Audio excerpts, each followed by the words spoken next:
All right, guys, thank you so much for tuning in. It's Sarah at carnivore.yogi. I'm really excited to have Kurt with me here this evening.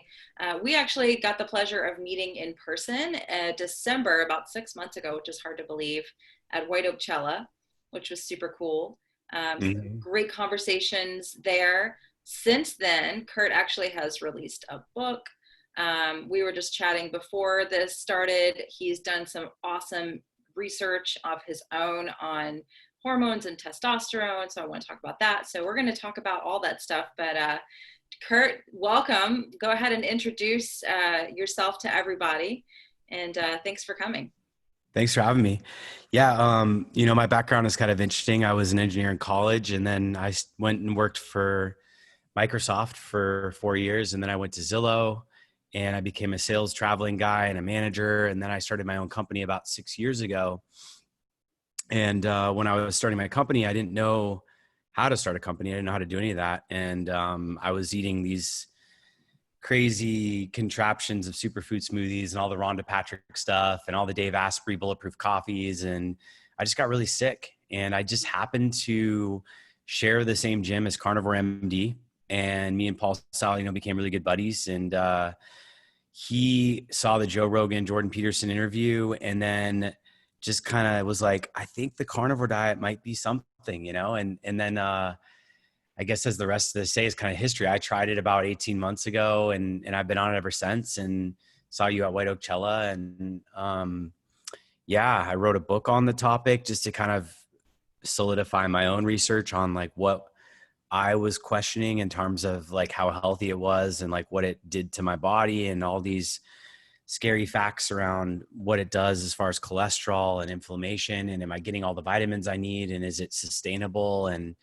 I launched a website, and yeah, the main thing we do now is I focus mostly on my main business, but which focuses on supplement sales on Facebook, and I have a big team there. But on the side, I put out a video a week, and we talk about different topics in the performance, kind of optimal performance world.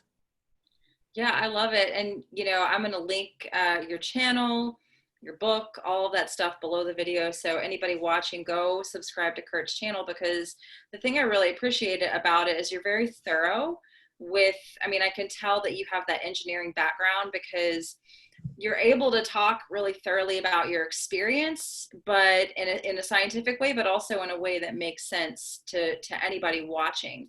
And you've just collected a ton of really valuable data, kind of been your own science experiment over this bit of time here. So there's so much that people can really learn from you. Let's talk a little bit about your evolution to carnivores. You were like friends with Dr. Saladino. He starts, you start. How does, kind of, and I know now you're kind of experimenting with some different things, not necessarily Mm-hmm. strict carnivore right now, which is Mm-hmm. cool. I don't know that everyone needs to stay carnivore forever, but you did do it for an extended amount of time. What did you notice like right away when you switched over to carnivore? Yeah. I guess technically still I'm carnivore. I do have honey though in the mix. Okay. And then I'm doing some like exogenous ketones now for performance enhancing. But when I first started, it was kind of a mess. I mean, I was doing, Paul was bringing these big slabs of like pork belly from like HEB in here. And like, just like we were eating all these random foods, and there was a lot of rendered fat, and it was a lot of gut issues for the first 3 to 6 months on carnivore. We just didn't understand how you want to eat like raw fat in its raw form if you're going to eat the fat. And then sourcing, I don't even think he knew about white oak pastures when we first started. So as far as my evolution goes, I was eating a lot of bacon, a lot of eggs, kind of some of the more conventional foods out there that seemed obvious. And I didn't know anything about like beef suet and fat trimmings. And so until I figured that out, it was kind of like gut issue after gut issue after gut issue. But about a few months in, Paul introduced me to US Wellness Meats, and I was able to learn about raw suet, and we both kind of figured it out. He was about a month ahead of me in terms of like the diet, and he was really experimenting and going in the rabbit hole of the science. And I was kind of trying to make it work with my lifestyle. And so I would say it was like a few months of just like kind of dabbling with different food types and meals, and then about 4 or 5 months it kind of clicked where, okay, you can't eat too much rendered fat or you can get gut issues. You you want to, and it's kind of hard for me to go back and think about this now that I've been on it for so long, Yeah. all these things seem so obvious.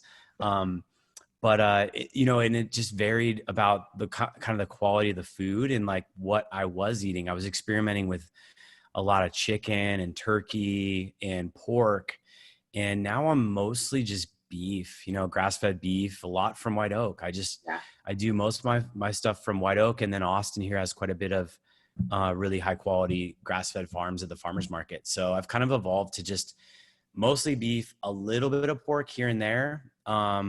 I probably haven't had chicken in like a month, so, Yeah.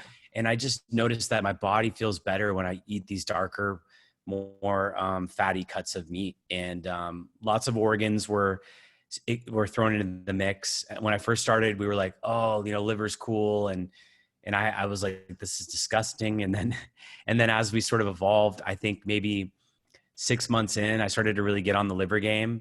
And, Paul was kind of doing the raw frozen gang, raw Yep. liver frozen gang, and that was like the hashtag on Instagram for I all of remember us. that. And then,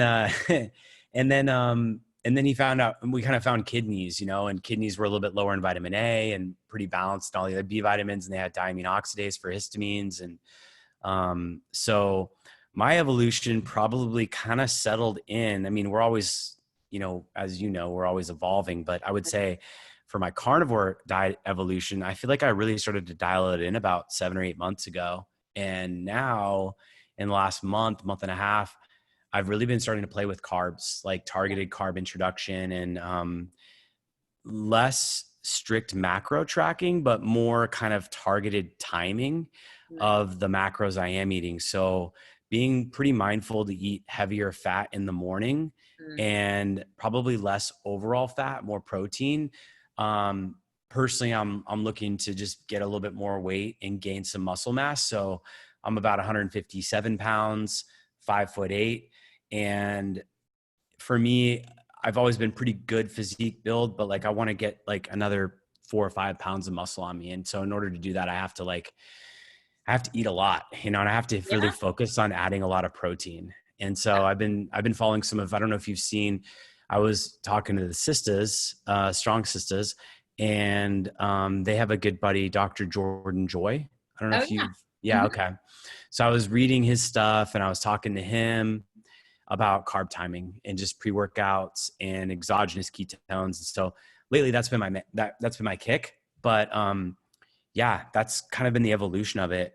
Um, and for the most part, I've seen nothing but a lot of really good results for most people on carnivore. I think some women in the community have had problems with hormones because of maybe like you said, too little calories. Yeah. And, I was just writing a video. I'm going to do a video on Saturday, and I think it's going to be like,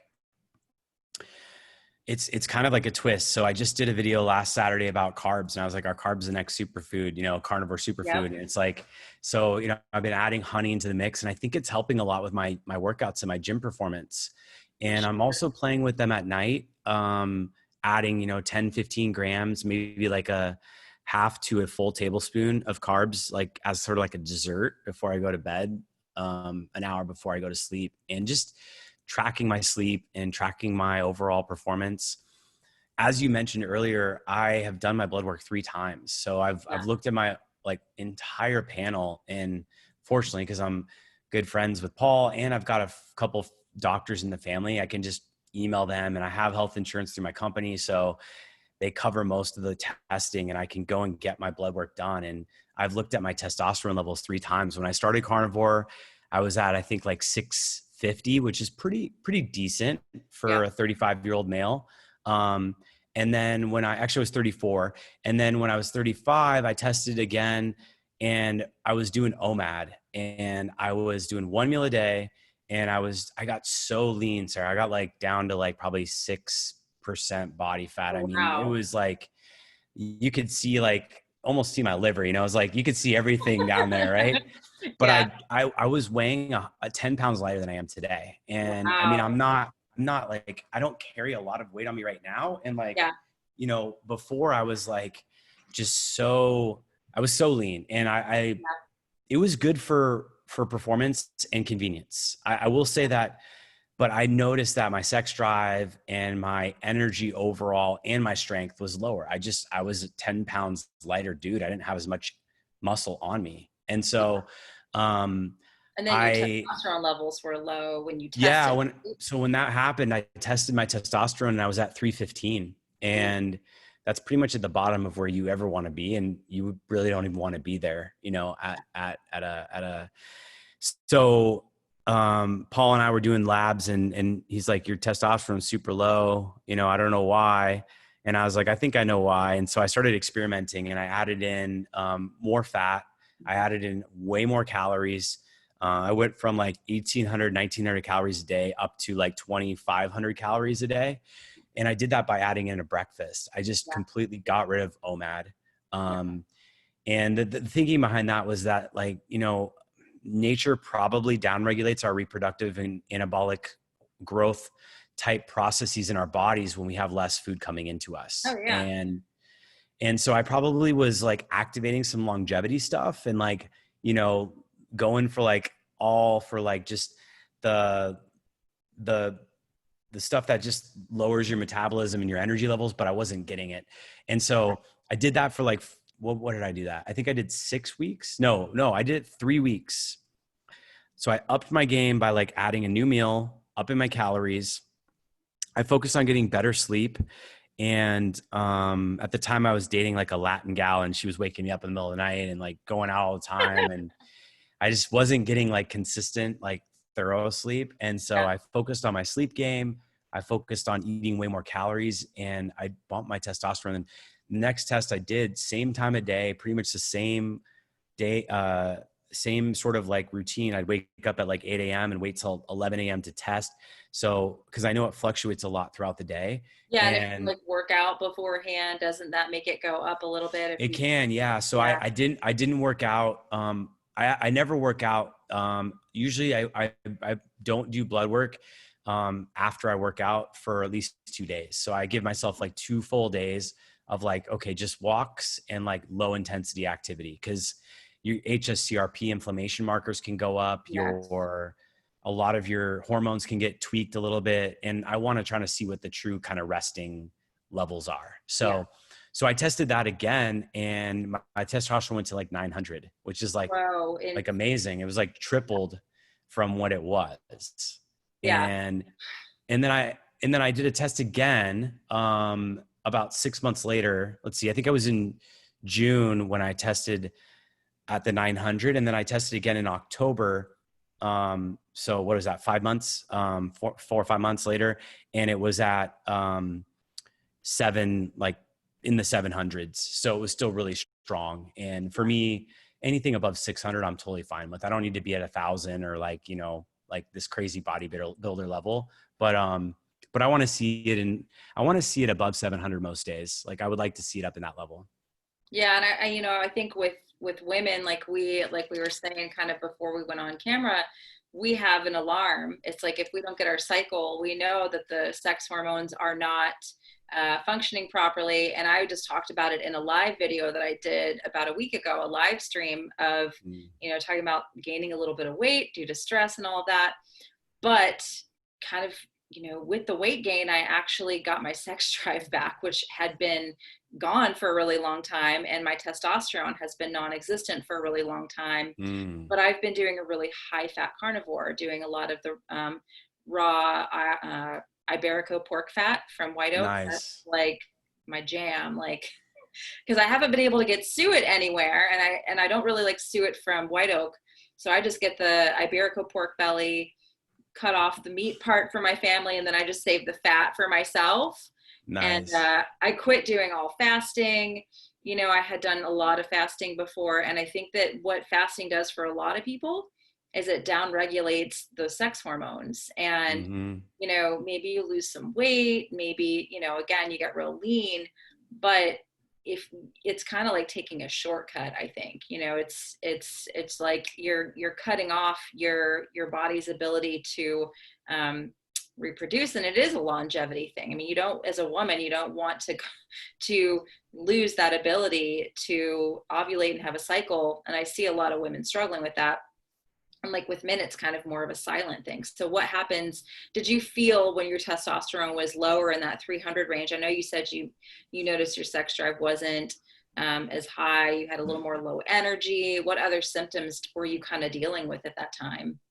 Well, I mean, the big thing was I lost weight. I lost weight, and I got very lean, which isn't always a bad thing. But in this case, it was like, when you're getting to 5%, 6% Yeah. body fat, I think we really want to be, for men, around 10 most of the time. And then for women, it's, 15 to 20, or well, 10 to 15 for men, probably between 18 and 25 for women is like a good sweet spot. And so the big thing I saw was just lower strength and size. And yeah, those were like the big signs for me. Yeah. Do you do any kind of fasting right now, or are you still more so doing like the breakfast and kind of more frequent meals? I try to eat in the morning, but I often forget to like eat until like 10:30, 11. Okay. So, I don't get my breakfast as early as I'd like. So that's one thing I'm focusing on. But so I'll usually have dinner, and I'll have my last meal at like 7, and then I will wait until 10 o'clock in the next morning. And I usually try to get my breakfast in by 10. Lately, my sleep schedule has been a little different. I'm kind of playing with that. Like, ideal, if you want to like go extreme, I think the ideal scenario is kind of like an hour after sunset, kind of get into bed. And then, an hour before sunset, you're up. And then, for me, I don't know if you've read like Power of Now or Yeah. any of the chronotyping. So like, depending on your chronotype, if you're a lion, like I typically kind of fall into, then you would eat breakfast right away Yep. and then have a big lunch and then maybe a light dinner. Mm-hmm. But socially, it doesn't fit into like a normal Hard. life. It's It's like, really hard.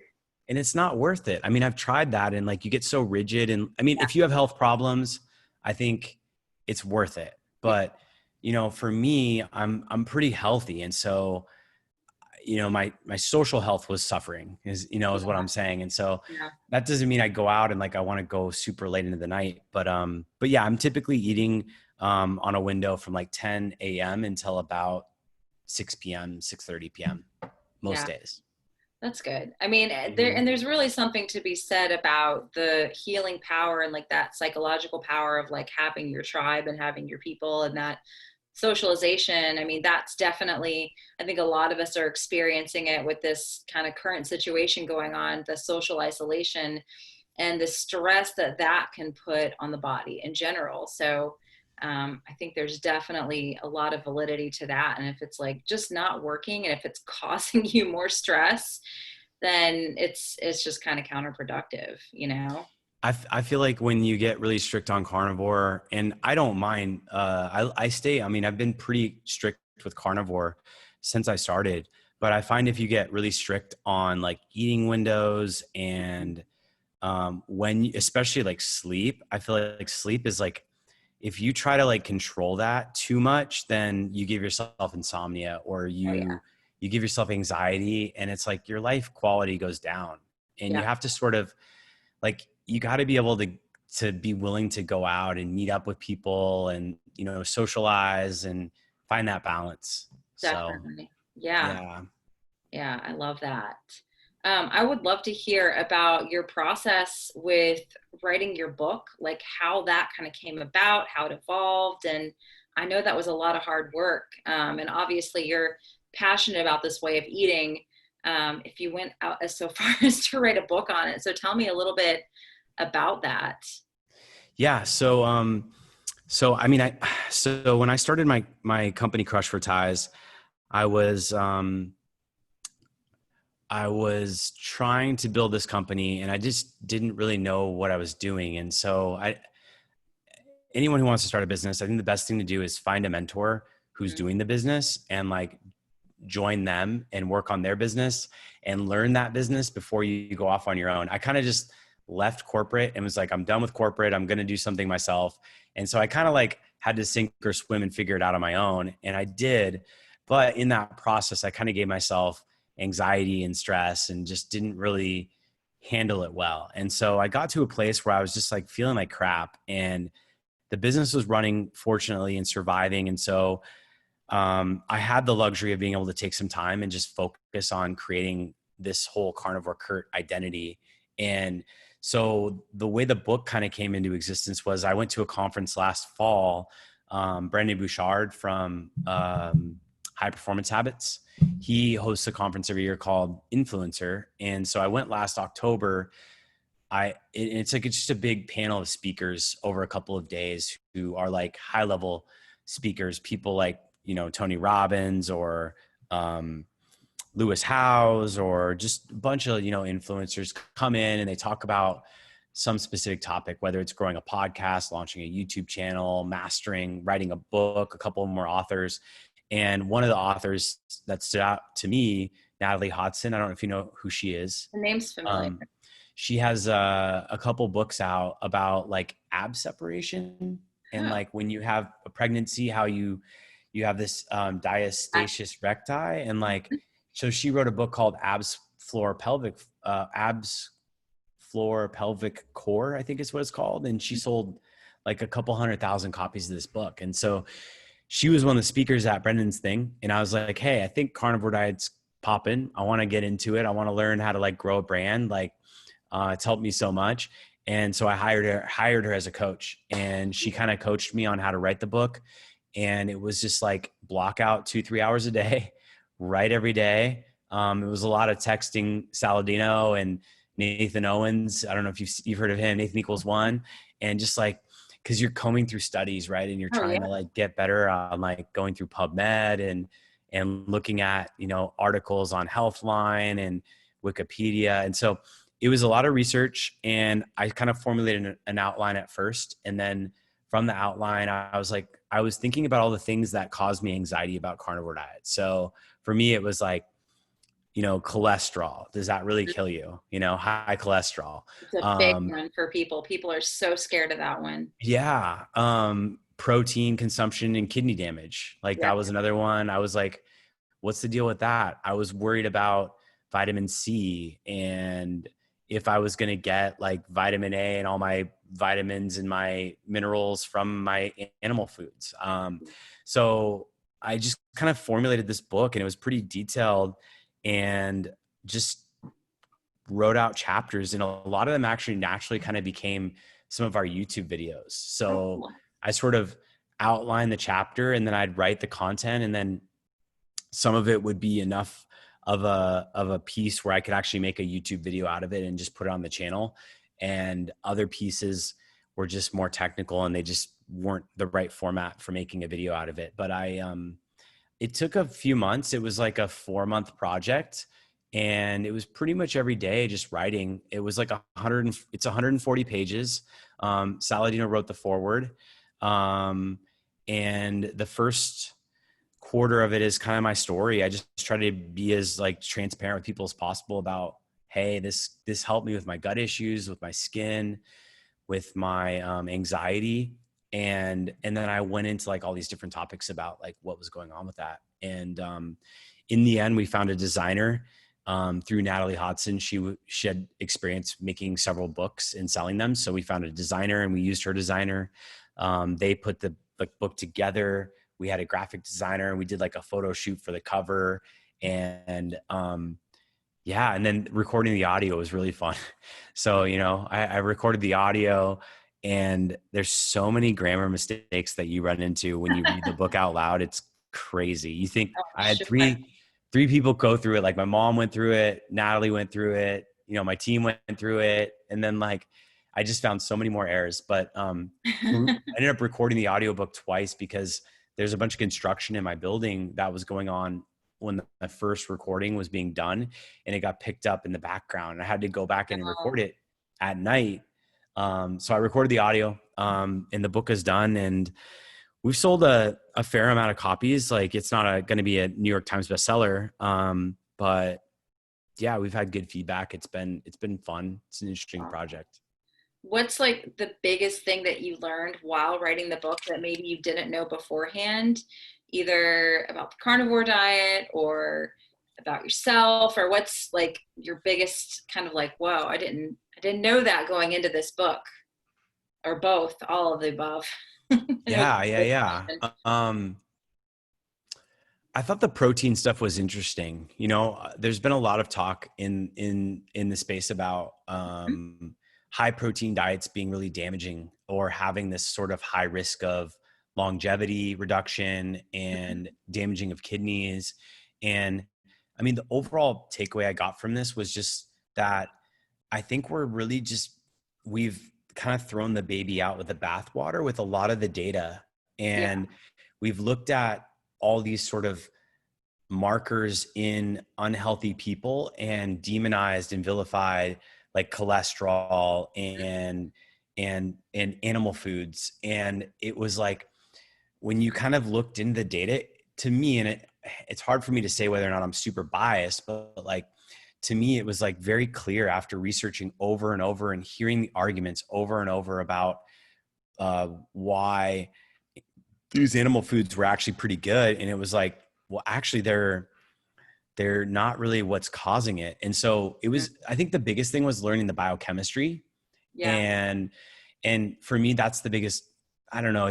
For me, it's a very strong argument because when someone tells me like, well, plant foods are good for you, I go, okay, what are you getting from the cauliflower? What are you getting from the broccoli? And it's yeah, like, and they're like, well, this study was done with this person and this person and this person. I'm like, well, I get that. There's a lot of studies out there. yeah, But it's like, what's the biochemistry? I think we can all say objectively, if there is a molecule in that structure of that food that you're eating that has been proven to be damaging to humans' DNA or gut, then that's a pretty strong argument, objective argument to say, okay, maybe that's not good, like a polyphenol right. breaking gut barriers, or curcumin and some of the stuff in like sulforaphane causing inflammation. And it's like, Yeah. so, but then, you go into the study rabbit hole and you can go down a whole another. Oh, it's a disaster. I mean, I always say the most important study that you do is the one that you do on yourself. That's why I really kind of encourage people to do blood work and to monitor your own stuff. Because I actually had some of my kidney markers were elevated in some of my blood work because I was doing kind of a higher protein version of carnivore for a Mm-hmm. while, and my A1C was high. Not high. Mm, I mean, it's not high, but it was higher than I kind of would think it would be on like a zero carb diet. right. And my GFR was kind of crappy. It was like in the 60s, which is not really good for a woman of my age and health. So I took my protein down. I do like a really high fat carnivore with like moderate protein. It's not, I wouldn't consider it low if you look Uh-huh. at what the average American really eats. Uh-huh. But that kind of fixed those things right off the bat. My A1C dropped back down. Um, Mm. and GFR went to the 90s. And so, yeah, the kidney stuff's a little confusing, but I do think it's so much epidemiology. It's not like it's all correlation. It's not necessarily causation. So Mm-hmm. it can be, I always am like, I'll let you and Paul can like deal with all the studies. Cause I'm like, it's, it's It overwhelming. gets overwhelming. Yeah. Um, and like, it's kind of tricky, right? Because, one of the main tests for kidney failure is albumin in your urine, right? Because albumin is an amino acid that you're testing to see, is it showing up in higher amounts in your urine? That's an indicator that your kidneys are failing, but it's also an amino acid. And so it's like a protein. And so people go, oh, when you eat a lot of protein and your kidneys start failing, you pee out protein. But Mm, it's like, it's more nuanced than that. Like your yeah. kidneys are failing probably from metabolic dysfunction, from vessels and nephrons being damaged from high blood sugar or some imbalance. It's not from protein, and it doesn't even go through your urine like that. It's just like they try to, like, link it and make it simple, but it's just more nuanced than that. Yeah, it really is. It is. And like I said, everyone kind of has to figure out where they feel the best, where they feel optimal. I'm going to link that video that you did. You did a great video. I think I mentioned it about the testosterone experiment where you Mm. really went into depth about everything. But you mentioned kind of making it more of a higher fat version of carnivore than you were previously doing. Mm-hmm. Um, and Mm-hmm. just seeing a lot of improvement through that. So I don't know, I think if people are trying to do like a super high protein carnivore, I think they may run into, my opinion is always you might run into some issues, just not feeling your best. Your hormones, I don't think function as well because you need that fat, you need that cholesterol from the fat to Mm-hmm. give your body what it needs to produce those hormones, you know? Mm-hmm. Mm-hmm. Yeah, I think you can do a high protein carnivore if you are utilizing the protein for anabolic processes and you're Yeah. actually lifting heavy. Yeah, like Sean So Baker, like yeah, if those, you're a Sean Baker, it makes a lot of sense to do a high protein diet.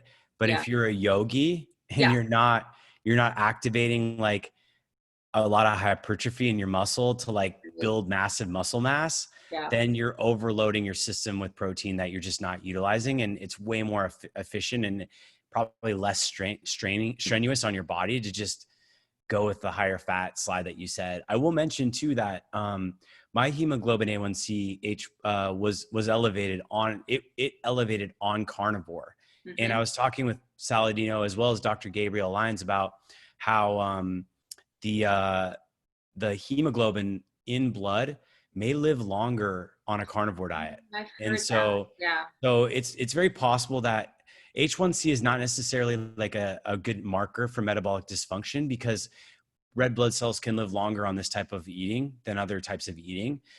It's much more important to see what your like fasted insulin is. mm-hmm. Does your insulin go down? Are your triglycerides good? Your HDL, LDL to triglyceride ratio, and in HSCRP. I don't know if you tested your Oh yeah, inflammation to kind of see it what your was inflammation looks zero. like. Yeah, it Yeah. was like nothing. Yeah, Did you look at your F2 isoprostanes? I'm yeah. curious to see if you I'm looked not at even sure what those. that is. Okay. We don't really know like what we can do with that. How about your iron? Did you check your iron Yeah, I checked levels? my iron. I did like a Yeah. full iron panel. Yeah. Everything looked good, and I have always had a problem with anemia. I Mm. have saved blood work from over the last 10 years, so I had data to show anemia. I've always kind of struggled since my mid 30s. I'll be 41 next month, but since my mid 30s, I've struggled a lot with testosterone. Period. Like it's been either like super low or not detectable. So I mean, I've tried to pay attention to those markers, but I was very anemic You get before. sunlight? Oh yeah, Do you drink mineral water? yes.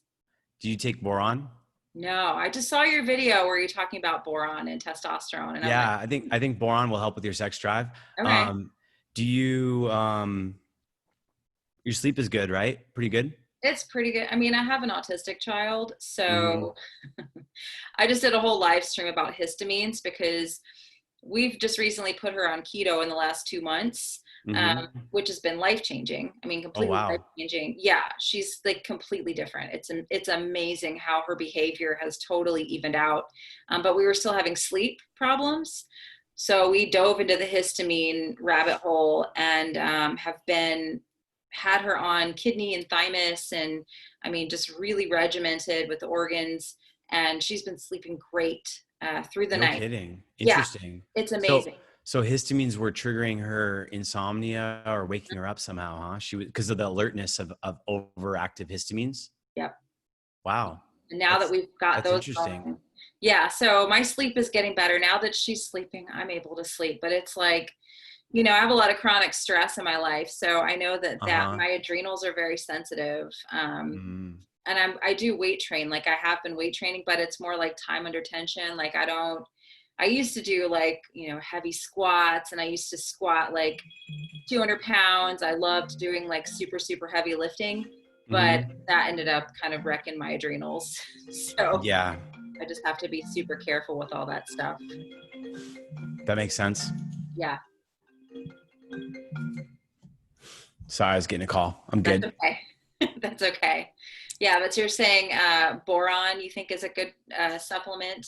Absolutely. I think it's been stripped of our water supply. And I think that for you, 4 to 6 milligrams a day, like pure encapsulations brand would be really good to add. Okay.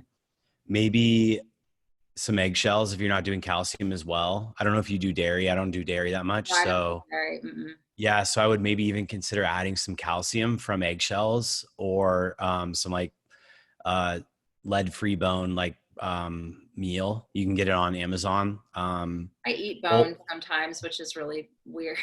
yeah, you eat bone? I do. Yeah, that's not bad. Yeah, I'm trying I to actually think. like it. I've written so many videos on testosterone. I'm trying to think of, I mean, sunlight, sleep is a big one. Yeah. Sunlight and the minerals are really key. Interestingly enough, I was talking to Paul about this, and fat isn't necessary for testosterone. So, technically speaking, you don't have to have a high fat diet to produce adequate testosterone. It probably helps because there's a lot of fat soluble vitamins that you get adequate supplies in from the fat. Mhm. But in theory, you could still have really good testosterone levels even if you don't eat a lot of fat. And I know I've said in my earlier videos that like I upped my fat intake and I think that helped. And I Yeah. think the main reason it helped is because I was getting the vitamins and the minerals and enough calories. So the fat just helps so much with adding your overall caloric intake and getting you like from a deficit to a surplus. Yeah. So I think I'm trying to think what else helps. I mean, if you want to hack stuff like testosterone, cold exposure is really great for that. Yeah. Like if you do cryo or any kind of cold plunging, I have a cold um, vest, which is you have a crazy. cold vest. It's like it goes over my What? shoulders and all around my whole torso. Yeah, it's Does called a it cool. work? Oh my gosh, when I had my What? continue, yeah, it's This called is a cool fat burner, what? and yeah, you literally like put it on yourself, and you want to keep it on for like at least a half hour, and you want to like Okay. like, but it I know it's crazy, but when I wear it, I sleep like a rock. And wearing my continuous glucose monitor with the thing on, my glucose would go from like 80 all the way down to Oh, 60 so within you a wear it half. when you wear it when you sleep. No, no, no. I would wear it like after you either want to wear it before sunup Okay. or after sundown or after a super fatty meal. Okay.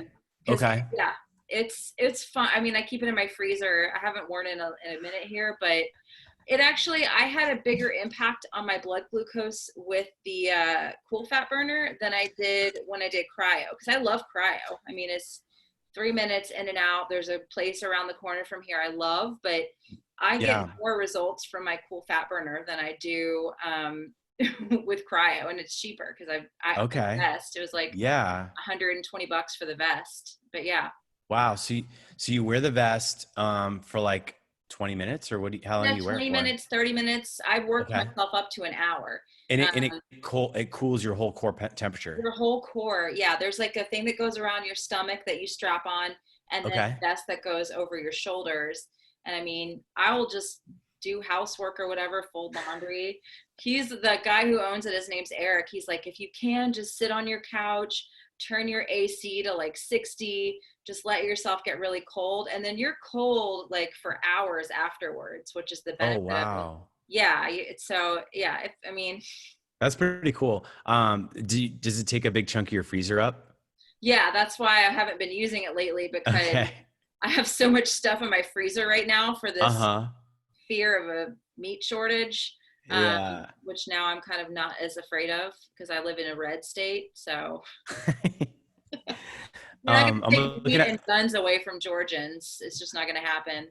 I'm Um, looking at some video outlines I did for testosterone. So the other let's see here.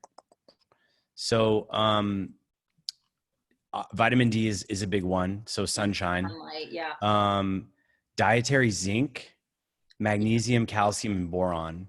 okay, Um, And then some obvious things, exercising actually is really important. So like, and more important is like activating big muscle groups. Right. So Yeah. a lot of people say like, don't skip leg day if you care about your testosterone, because like Right. you activate your quads and your hamstrings, and that's like kind of signals to your body like, hey, we need this anabolic steroid testosterone like in our body to like recover and grow and repair these big leg muscle fibers. So leg day, zinc. Obviously, zinc is in all your meat. If you're carnivore, you're getting Yeah. plenty of zinc. But if you're eating phytic acid, it's binding to your zinc. So you just be careful you don't eat a lot of like dark chocolate with your meats, No, and I don't eat you dark know. chocolate. Mm-mm. Okay, No. good. That's my big vice. I'll snack on dark chocolate every now and then. And then big no-nos are like soy and tofu and Oh yeah. flax and Mm-mm. wheat and sugar and alcohol. Yeah. But you don't do any of that anyway. So Nope. I don't see any of that. I have another video here I'm trying to pull up that I can look at. But when I think about it, that those should get most people where they are. Do you feel like your levels are pretty good now? Yeah. I mean, I feel like I'm getting there. I feel like I've had to work pretty hard because I was doing, probably before February of this year, I was doing a ton of fasting. I was doing a lot of, extended fasting. And then I would always do a 16-hour, 18-hour, 20-hour fast every day. Probably wasn't eating enough calories. I had pretty much lost my cycle, wasn't sleeping, felt like crap, and I had gotten sick twice. And I was like, why Mm, am, because everyone's like, oh, I'm carnivore, I never get sick. I got like really sick in bed for like 3 weeks in January with it wasn't the flu. I don't know what it was, but I was very sick. And so that kind of prompted me to make changes. And I had gotten blood work done and my hormones were all like, non-existent. So I'm like, I don't want to go into menopause at 40. So I got to do something different here. yeah. Yeah. So, like I said, I've just up the fat, eat frequently, make sure I get in the liver, do, the proper things for rest for my adrenals, time under tension with the weights. I always try to do, I mean, I do more leg days than I do upper body. Mm-hmm. But yeah, everything's kind of coming back online. I take, a little home ovulation kit every month, and it was turning up that I wasn't ovulating, but I Mm. have for the last 2 months, um, Okay. which is great. So I'm like, okay, I'm about to run some more tests. I have a little deal with Let's Get Checked. They do lab tests at home. So I just order a lab test and I run everything here and send it off, which is super easy and convenient. So Yeah. It sounds to me like is mostly stress driven. yeah, Yeah, 100%. which would kill any of us. So Yeah. I feel like you're you're doing all the right things. I was pretty stressed like 6 weeks ago. We were dealing with some really big problems in work, and everything was kind of like coming together, and I just started saying this affirmation. I'm like, you'll figure it out. You Yes. always figure it out. You'll figure it out. And like I just felt so much more calm, you Oh, that's know, good. just saying that, like you'll figure it out, you'll work it out. And just like that little feeling of like not having uncertainty was like more than enough. For whatever reason, I just kind of just like, Yeah. And you do a lot of stuff. I love that you kind of talk about on your channel and different places besides just diet. Because I think that we overemphasize diet and just eating perfectly and get, all the food sourcing and all that stuff is so important. But Mhm. talk a little bit about other stuff that you do besides diet to kind of, take care of your mitochondria, take care of your health. Yeah. I think that stuff's so important for people as well. Yeah. I mean, I've gone super extreme. Like I said, I was depressed, clinically depressed for a couple of months. So I know what it's like to be like at that kind of that real dark place where you feel like you're just stuck in quicksand and you can't get out of it. And I had an anxiety disorder for 6 months and it was really bad. And so, I kind of went real extreme with carnivore diet and like all these hacks. And now, more than anything, I look for ways to catch stress before it hits me too hard. Mm, And I'm always kind of just out there, being mindful of my mind and not ruminating on things I can't control, and not really ruminating on negative things that much, instead of kind of, and it's easy to say that when you're not in this place. So I don't want Right. people to get the message like, oh, well, everything is bad, because there always are seasons of life. So, even if it's like really shitty right now, it'll get better. And the best thing I think that anyone can do, whatever state they're in, is just keep the faith and keep moving forward and keep doing things and don't give up, because you can definitely come from like a very tough place to a much better place. And a lot of people do that and then they come out much stronger. So for me, when I was like kind of in my peak depressed state, I was meditating 45 minutes every morning, and it was a silent meditation. I took transcendental meditation here about a year ago in Austin, Mhm. and now I practice TM, and I use mantra meditation for my sort of object of focus. I do that. I do it. I've balanced it out. So I do 10 minutes every morning of just meditation. They tell you to do 20-minute meditations every day. Yeah. And to me, it's just too excessive. It's just became sort of like a burden to like have that second meditation in my day. Um, so every morning I wake up, I meditate for 10 minutes. I plan my day before I do anything. So that's another thing. I don't start doing anything until I have my day planned. So I use Asana. I use Trello, which is a free tool, kind of a task manager. Mhm. And you can set up a board, and then you can basically go on there and you can make a to-do list. You can make a doing list, a waiting list, a done list. So I list off and organize everything. And then I look at my calendar, and then I kind of like, I know what's going on for the day. And like, I don't have a bunch of chaos because I've checked my email, I checked my messages, everything's downloaded, and I can kind of start my day. So that helps a lot with stress and just managing like, 75 different people across 2 companies. And so I do that. And then about midday, so I'll work from 8 to 10. I'll have a breakfast around 10 to 10:45.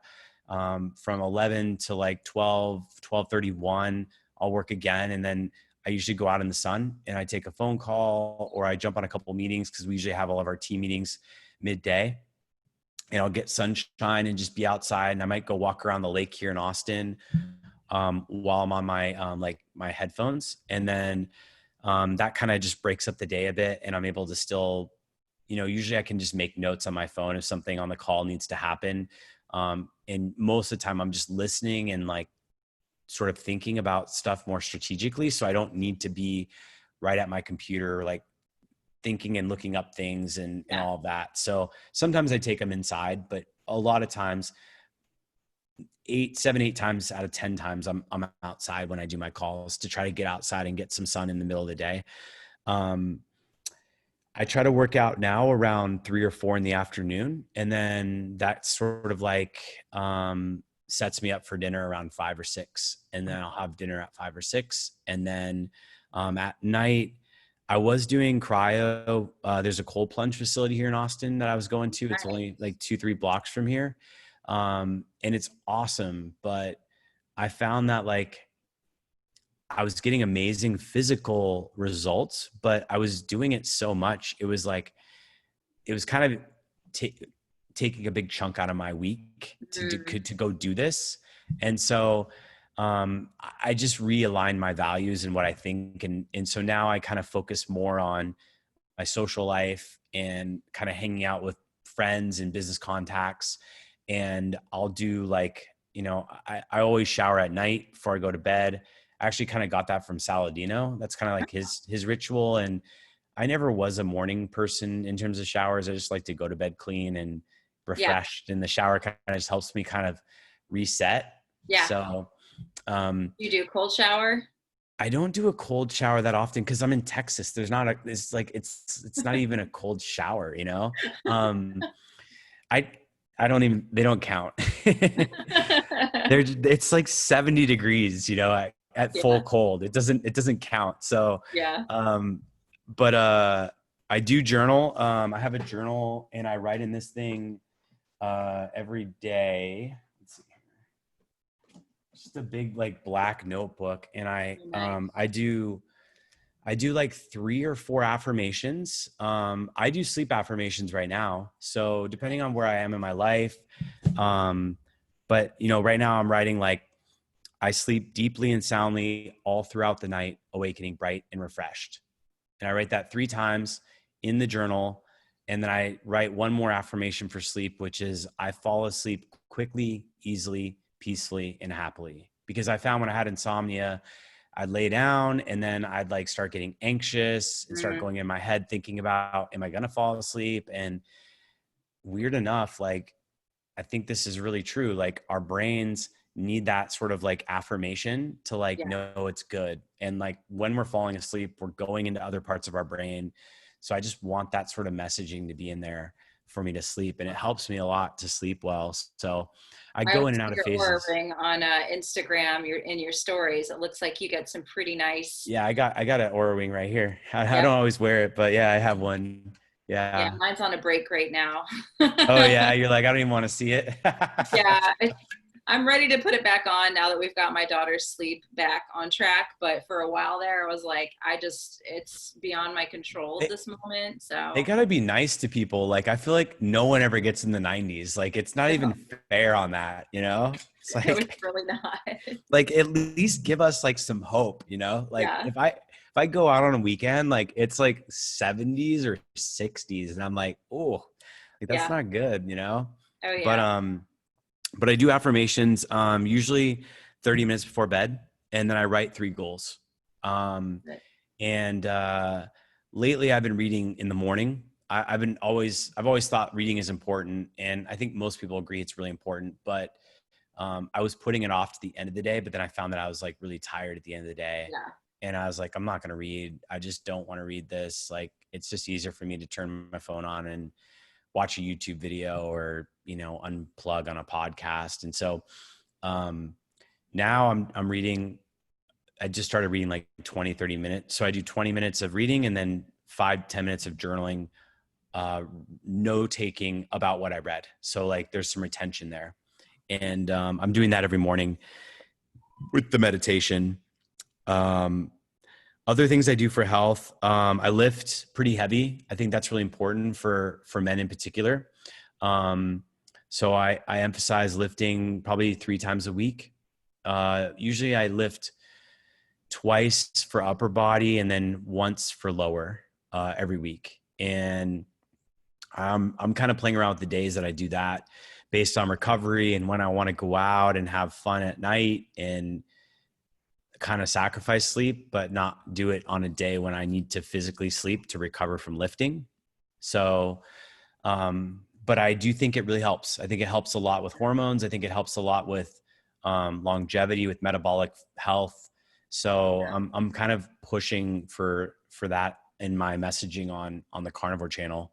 Just like, hey, like if you're a male, and I especially think if you're an older male, like you need yeah, to prioritize heavy weight because yeah, sarcopenia is a real thing. And muscle loss and your ability to gain muscle and like be strong once you get into your 70s and 80s is it's risky to like play with that. And I yeah. think you want to like be physically like have good muscle mass. I mean, when I'm retired, I want to lift in the gym all the time. I Yeah. want to be like this big Got gym guy. So we'll see if that happens. yeah. um Red light therapy. I have a sauna space, so I go in that. That's pretty nice. I've had a Juve in the past. Um, I sold that and traded up for the red light on the sauna space. I like sauna. I go in the sauna in our gym. We have a Gold's Gym sauna here. Um, Pretty much that's about it. And then I do some walking and a lot of water. That's about Yeah. it. That's awesome. I love it. I dabble with nicotine. I don't know if that's allowed to say. Yeah. So Whatever. Yeah. I, I've I heard Dave do. Asprey talk quite a bit about that. That was the first time I've read a lot of his books. And he's the first person I heard talk about doing nicotine. I'm like, Yeah. interesting. Yeah. I'm always looking for hacks. So I don't know, like, do you know Kyle Kingsbury? The name is really familiar. So me, Paul, and him went hunting in January, and then we were talking about different, Kyle's got a podcast. He talks about psilocybin and Okay. LSD and all these sort of therapeutic, nootropic, and medicinal plant medicines.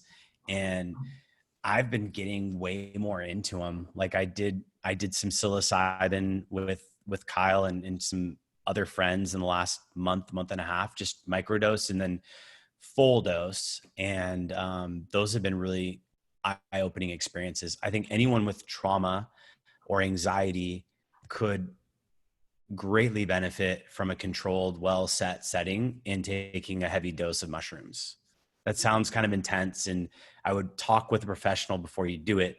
But it really opens you up in a very vulnerable way to experience and untangle some of these emotional maladaptive things that we develop in our ego and our brain and like the way we respond to the world. And you can see these things and you can go, whoa, like, why am I doing that? Or Yeah. that just doesn't make sense. And you can also grieve and like purge out some of the pain that you have emotionally, because I cried, I laughed, I experienced pain that I didn't even know I had, from past love relationships and my family and, ex-girlfriends and just stuff that was like, whoa, I didn't realize that I like had those emotions still in me. And I just became so vulnerable to all of that. And Yeah. it was done in the right setting where, 4 hours of an experience guided through music and like being with one other person or two other people that you really trust, was really powerful. And yeah, so I've been dabbling with that, with LSD, aka acid. I've been microdosing with that here and there. Have you tried any of that stuff, Sarah? Not since I was in high school. Sorry, I I don't know if I'm going off topic here. No, it's all good. It's interesting. Yeah, I mean, I did a lot of that when I was in high school. I did mushrooms, I did acid, I did all that stuff. As an adult, I actually, after my daughter was diagnosed with autism, I kind of went off the deep end with alcohol and Mm, prescription medication. mm, So I've been in recovery for the last decade, mm. completely sober.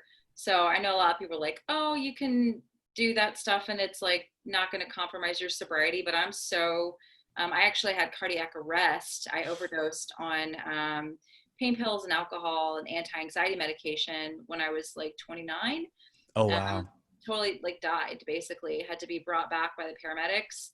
Died in my husband's arms. So that was enough to me. I'm just like, I actually do meditation. I do what's called Vedic meditation, which is the same thing as transcendental. It's mantra based meditation. It's the same. It's just a different, my teacher decided not to be part of the organization. So he teaches it out of the umbrella, but he was studied with Maharishi and the Beatles and all that in the 60s.